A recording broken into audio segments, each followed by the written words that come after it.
ముందుగా జనసేన పార్టీ గురించి పవన్ కళ్యాణ్ గారి గురించి 2 నిమిషాలు మాట్లాడాలి. పవన్ కళ్యాణ్ గారు అధికారమే పరమావధిగా వచ్చిన వాళ్ళైతే మిగిలిన పార్టీలు ఆలోచించినట్లు ఏదో ఒక పార్టీ నుంచి మనుషులు వస్తారు, డబ్బులు పెట్టుకుంటారు, గెలుస్తారు, నా పార్టీ నెగ్గద్ది, నేను సీఎం అయిపోయాను చూసేవాళ్ళు. గత 10 సంవత్సరాల నుంచి రాజకీయం చేస్తున్నారు. ఆయన పందా వేరు.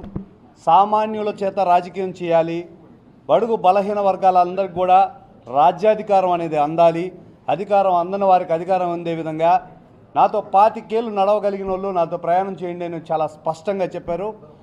నాలాంటి అంటే మాలాంటి నా అనేది పదం వస్తుంది, మాలాంటి ఎంతోమందికి స్ఫూర్తి. ఆయన సామాన్యులకు అండగా ఉంటానని, వాళ్ళ పక్షపాతినని ఎన్నోసార్లు ఆయన చెప్పారు.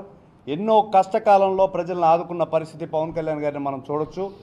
10 సంవత్సరాల తర్వాత కూడా ఎంతో ఒత్తిడికి లోనైనప్పటికీ ఇతర పార్టీల నుంచి వచ్చే రాజకీయ నాయకుల కోసం ఎదురు చూడకుండా ఈరోజు రాష్ట్రం ఉన్న క్లిష్ట పరిస్థితిలో ఒక మంచి నిర్ణయాన్ని తీసుకొని, ఒక కుదరని పొత్తును తీసుకొని మన ముందుంచారు.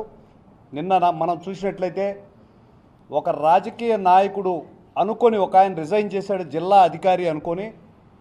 గతంలో ఆయనకి కార్యకర్తలుగా నాయకుడిగా అనుభవం ఉందా అంటే, ఈరోజు నా పక్కనున్న చిరంజీవిత నుంచి నాయకులు కృష్ణారెడ్డి గారని అయితేమి, శేఖరన్ అయితేమి, రవణ్ అయితేమి దాదాపుగా 30 సంవత్సరాలుగా ఎంతో రాజకీయం చూశారు. ఎంతోమందిని మెగా అభిమానులు మెగా హీరోలు ఎవరిని చెప్తే వాళ్ళని గెలిపించుకునే దిశగా ఎన్నో సేవలు చేశారు. కార్యకర్త ఓటుని బూతు దాకా తీసుకెళ్ళి కార్యకర్త ఏ విధంగా వేయించాలనే సిస్టమ్ ఏదైతే ఉందో అతనికి తెలుసు అని కూడా నేను అనుకోను. ఈరోజు అతనితో పాటు అతని నీడ తప్పిస్తే మరి ఇంకెవ్వరు వెళ్ళలేదు. మీరు వెనక పక్క చూసే ఉంటారు. ఆయన నియమించిన వాళ్ళు, ఆయన తీసివేసిన వాళ్ళు, ఆయనతో కలిసి నడిచిన వాళ్ళు, ఆయన దూరంగా పెట్టిన వాళ్ళు, ప్రతి ఒక్కరు కూడా ఈరోజు జనసేన పార్టీ మీద ఒక వేదికగా కూర్చుంటున్నారు. సమయాభావం వల్ల దూరం నుంచి రావాల్సిన వాళ్ళు రాలేదు. 10 నియోజకవర్గాల నాయకులు కూడా ఎక్కడికి పోలేదు, ఎక్కడికి రాలేదు, అందరు ఇక్కడే ఉన్నారు.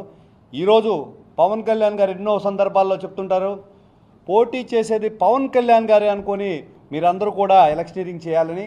దాని అర్థం ఏంటంటే జనసేనలో పర్టికులర్గా 300 రూపాయల డబ్బు కోసమో, బిర్యానీ కోసమో, మందు కోసమో ఎవడూ రాడు.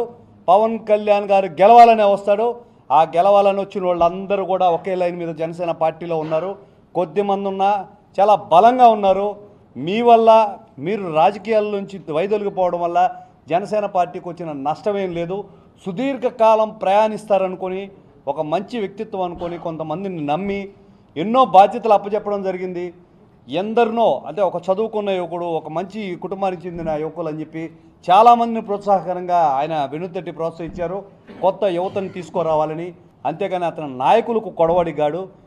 ఆయన ఒక చిటికేశారంటే ఈ రోజునే ఎంతోమంది నాయకులు మా పార్టీలోకి వచ్చి గెలవడం, వాళ్ళకి గెలిచిపోవడం జరిగిపోద్ది. అవినీతి రహిత సమాజాన్ని ఏర్పరచడం కోసం, ప్రజాహితం కోసం రాజకీయాలు చేస్తున్నారు పవన్ కళ్యాణ్ గారు. నిన్నటి రోజున రంజాన్ సందర్భంగా నెలపొడు కనిపిస్తేనే రంజాన్. నిన్న మేము వార్త విన్న తర్వాత జనసేన శ్రేణులందరి ఆ రోజు పండగ జరుపుకున్నాయి. రంజాను, నెలపొడుపు, ఆయన రాజీనామా లెటరు ఒకేసారి ఉంచాయి. ముస్లిం సోదరులందరూ ఇక్కడ రంజాన్ చేసుకుంటుంటే జన సైనికులందరూ కూడా వేడుక చేసుకుంటారు. సీట్ ఎప్పుడైతే రాలేదో అప్పటి నుంచి ఇష్టం లేని పిల్లంతో కాపురం చేసేట్టే ఆయన వ్యవహరిస్తున్నాడు. దాదాపుగా 3 నెలల వ్యవధిలో ఏ జిల్లాలో ఏ నియోజకవర్గాన్ని కూడా ఆయన తాకిన పరిస్థితి లేదు. కార్యకర్తలకు సరైన సూచనలు లేవు, జెండాలు లేవు, కండువలు లేవు. జిల్లా అధ్యక్షుడి స్థానంలో ఒక గౌరవ స్థాయిలో కూర్చొని ఆ ప్రవర్తన తీరు మాకందరికీ కూడా ఇబ్బందికరంగా ఉండింది. వ్యక్తిగత విమర్శలకు పోం కాబట్టి జనసేన పార్టీలో రాజకీయం చేయాలనుకునే నాయకులకు అందరికీ ఒకటే మాట చెప్తున్నాను. ఈ రోజున 10,000 కానీ 20,000 కానీ 5,000 కానీ గత సంవత్సరంలో మీకు వచ్చిన ఓట్లు ఏవైతే ఉన్నాయో అది మీ గొప్పతనం, మన గొప్పతనం కాదు. మేము నాయకులుగా ఎదిగేటట్టు చేసిన పవన్ కళ్యాణ్ గారు నిస్వార్థ జనసేన పార్టీదే అని మరొకసారి గుర్తు పెట్టుకోవాలి. ఈ రోజున మా జనసేన పార్టీ మీకు ఇచ్చిన గుర్తింపు, 3 సార్లు సీఎం అయిన ఒక వ్యక్తి, జాతీయ నాయకుడు, ఒక పార్టీకి జాతీయ నాయకుడు, ఆయన పక్కన కూర్చునే గౌరవ స్థానాన్ని మీకు ఇచ్చింది. అది గుర్తుంచుకోండి. గత 6 సంవత్సరాల ముందర అంటే ఎన్నికలకు ముందర మనం ఎవరు కూడా దాదాపుగా అంటే మన చిరంజీవితో కొంతమంది పెద్ద నాయకులు ఉన్నారు, వాళ్ళు ఎవరో వదిలేస్తే మిగిలిన వాళ్ళు ఎవరు కూడా ఎవరికి తెలీదు. ఈ రోజున మేము ఏ కార్యాలయానికి వెళ్ళినా సమాజంలో తిరుగుతున్న జనసేన పార్టీ పవన్ కళ్యాణ్ తరపున కార్యకర్తలను చాలా గౌరవమైన స్థానాలను అనుభవిస్తున్నాం. సమస్య మీద పోరాడగలుగుతున్నాం. మాకంటూ విలువ ఉంది. మీరు ఈ పార్టీలో ఏదైతే పనిచేస్తున్నారో ఆ పార్టీ మీకు కల్పించిన గౌరవం, మీరున్న స్థానాలు, దయచేసి ఇవన్నీ గుర్తుంచుకోండి. జనసేన కార్యకర్తలు కానీ జనసేన కేడర్ కానీ ఏమాత్రం డిస్టర్బ్ అయ్యే పరిస్థితి లేదు. జనసేన పార్టీ అనేది ఒక వ్యక్తితో సంబంధించింది కాదు, సామాజిక శక్తి అని కూడా తెలియజేస్తున్నాను.